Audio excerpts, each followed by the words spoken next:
বন্দুকের গুলি মিস হতে পারে, কিন্তু আজকে মেডিকেল এডমিশন টেস্টের রেজাল্ট মিস হবে না। তোমরা যারা মেডিকেল এডমিশন টেস্টটা দিয়েছো এবং রেজাল্টের জন্য অপেক্ষা করতেছো, তাদেরকে তেরে কিসমত তু বদল দে, রাখে হিম্মত বাঁচে চললে।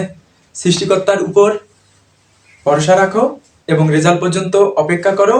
তুমিও রেজাল্টের পর একটা সাদা অ্যাপ্রন গায়ে জড়িয়ে মানব সেবা করার স্বপ্ন পূরণ করতে পারো। তোমার মেডিকেল এডমিশন টেস্ট বিষয়ে যে কোনো হেল্পের জন্য কিংবা মেডিকেল এডমিশন টেস্টের রেজাল্ট পরবর্তী বিশেষ নির্দেশনার জন্য তোমরা আমার এই চ্যানেলটিকে সাবস্ক্রাইব করে রাখতে পারো এবং ভিডিওর প্রথম কমেন্টে দেওয়া মেসেঞ্জার গ্রুপের লিংক ও টেলিগ্রাম গ্রুপের লিংকের মাধ্যমে তোমরা মেসেঞ্জার গ্রুপ ও টেলিগ্রাম গ্রুপে যুক্ত হয়ে যেতে পারো। সেক্ষেত্রে তোমরা মেডিকেল এডমিশন টেস্ট পরবর্তী অন্যান্য যে এডমিশন টেস্টগুলো আছে সে সম্পর্কে তথ্য, সাহায্য এবং পরামর্শ পেয়ে যাবা এবং মেডিকেল যারা ভর্তি হবা তাদের ক্ষেত্রেও অনেক হেল্প লাগবে এবং প্রাইভেট মেডিকেল কলেজ সম্পর্কেও বিস্তারিত আলোচনা করা হবে।